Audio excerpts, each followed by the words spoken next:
Salut tout le monde, j'espère que vous allez bien. Je vous emmène pour cette nouvelle vidéo à la ferme pour les semis de printemps. On a plusieurs chantiers de prévus, maïs, tournesol, soja. On va commencer avec le maïs, on vient de charger le semoir. Guillaume est en train de terminer de le régler et on va filer au champ pour ce premier chantier et ensuite on ira voir la parcelle qui est en test en relais cropine. C'est la première année qu'on le fait sur la ferme. Je vous en dirai un petit peu plus. En attendant, n'oubliez pas de vous abonner, ça nous aide pour la visibilité. Un pouce bleu et c'est parti!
On a à peine eu le temps de prendre le drone et la caméra que les 3 tours sont déjà faits. Il est trop efficace, Guillaume.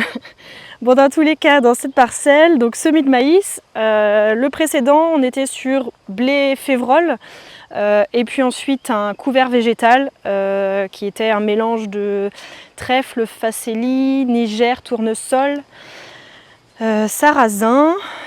J'en oublie certainement, il y avait 7-8 espèces à peu près dans ce mélange. Donc ce couvert on l'a détruit en mars avec le broyeur. On a passé un coup de métis pour faire un faux semis et puis un coup de fissurateur. Et donc là on est pour les semis de maïs, on sème 100 000 graines à l'hectare. On va semer à 5 cm de profondeur là aussi parce qu'on va passer un coup de RC tri avant la levée. Donc c'est pour ça qu'on a prévu cette petite marge. Et puis ensuite, là, tout l'enjeu, ça va être de lutter contre les corbeaux évidemment. Donc on va mettre un effaroucheur et puis un canon. Ça va être pendant 2 à 3 semaines. Hein. C'est vraiment juste le temps avant la levée et surtout pendant la levée. Donc voilà, ça va durer à peu près 3 semaines.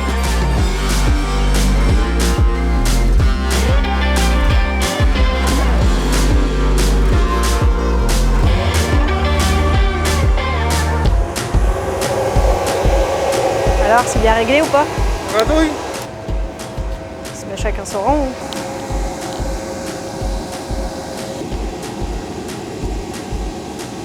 Et là, tu as une graine toutes les 13 cm, je crois, c'est ça? Ouais, on est à 100 000.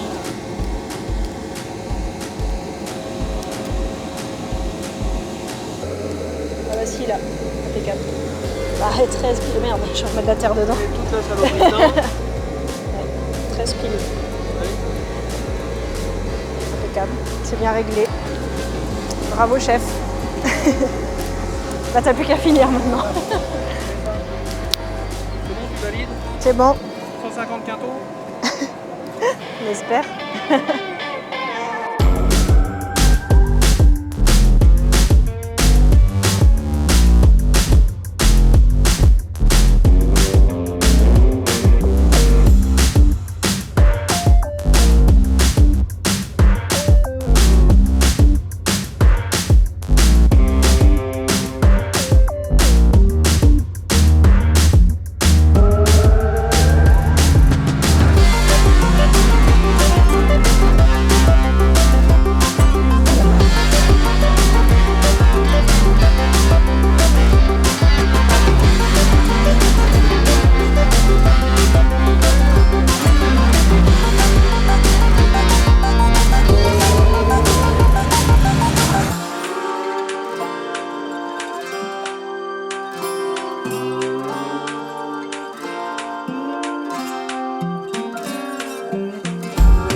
vous emmène voir cette fameuse parcelle en relais cropping. Donc le principe du relais cropping, c'est de pouvoir récolter 2 cultures sur la même année dans une même parcelle. Donc dans certaines régions, on peut le faire l'une après l'autre. Nous ici en Bretagne, c'est trop juste, on est obligé de semer la 2e culture avant que la première soit récoltée. Théoriquement, on doit récolter 75% du rendement pour chaque culture. Donc sur 2 cultures, ça fait 150%. Donc voilà, l'idée c'est vraiment sur une même surface, sur une même parcelle, de récolter 2 fois et donc d'améliorer la rentabilité, vraiment d'optimiser le foncier. Pour vous donner une image, c'est comme si une usine voulait produire plus. Au lieu d'augmenter la taille de l'usine, on va faire 2 équipes. Voilà. Donc là, on arrive sur la parcelle. Donc ici, c'est du blé févrole qui a été semé à 75 cm en double rang. 75 cm d'interrang en double rang. Et donc on va venir ici y semer du soja dans l'interrang. Donc c'est une parcelle qui a été semée autour du 15 octobre avec la trémie frontale et le combiné. Donc on a semé en double ligne de 15 cm, donc en fait avec la tête de répartition, on a laissé ouvert 2 rangs, puis coupé les 3 suivants pour nous permettre cet interrang de 75 cm. On a semé le blé et la févrole dans la même ligne de semis, mais à 2 doses différentes. Donc le blé à 120 kg/ha et la févrole, elle, à 80 kg/ha. Avant de semer la 2e culture, on a fait 2 binages. Donc un premier début mars et un 2e binage qu'on vient de faire là ces jours-ci. On est mi-avril, juste avant le semis du soja.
Pour le semis, on est à un dosage de 300 000 graines à l'hectare.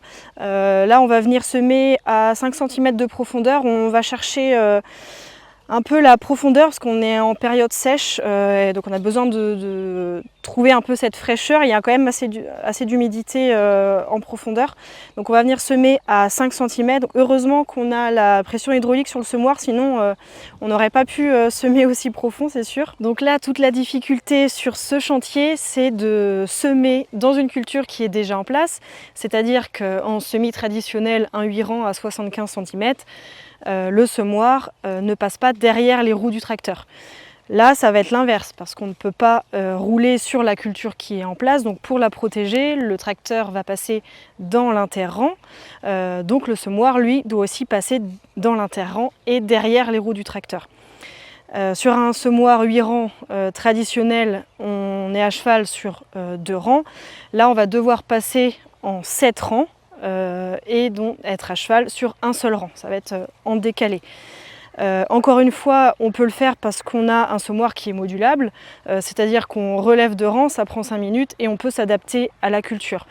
Avant, sur la ferme, on avait un 8 rangs classique 75 cm où on ne pouvait pas régler l'interrang. Bon, c'est le type d'essai qu'on n'aurait pas pu faire avec ce semoir-là. Le fait d'avoir une machine polyvalente, ça nous permet d'essayer de faire plein de tests différents. On ne sait pas de quoi l'avenir est fait, on aura probablement encore des essais différents dans les années à venir, donc ça nous permet de nous adapter toujours à ces différents essais. Et ensuite, si le soja se développe bien et qu'on peut espérer le récolter, on devra installer sur la coupe de la batteuse des déflecteurs tous les 75 cm de manière à coucher le soja pendant la récolte du blé févrole, puisque ça ne va pas être en même temps. Le blé févrole, on le récoltera à peu près à la mi-juillet, alors que le soja, lui, ce sera plutôt courant octobre. Le blé févrole, donc on le récolte ensemble et nous ensuite on le trie sur la ferme. L'autre avantage, c'est qu'après la récolte du blé, on n'aura pas besoin de semer un couvert végétal puisque le soja sera déjà en place et il fera office de couvert. On le récoltera en octobre et en octobre on repartira directement sur une culture d'hiver. Voilà, tout ça c'est théorique, hein, c'est sur le papier. Maintenant je peux juste vous donner rendez-vous à la récolte cet été pour voir si tout a fonctionné comme on l'a souhaité. Je mettrai tout ça en story, Facebook, Insta. Donc n'hésitez pas à aller nous suivre pour suivre tous ces résultats.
Voilà, je vais vous laisser dans cette parcelle et cette fois je ne vais pas vous donner rendez-vous pour une prochaine vidéo, je vais plutôt vous donner rendez-vous directement sur la ferme. On organise une journée de conférence le 28 mai prochain sur le thème de l'azote et l'énergie. On va parler de comment produire plus avec moins d'intrants.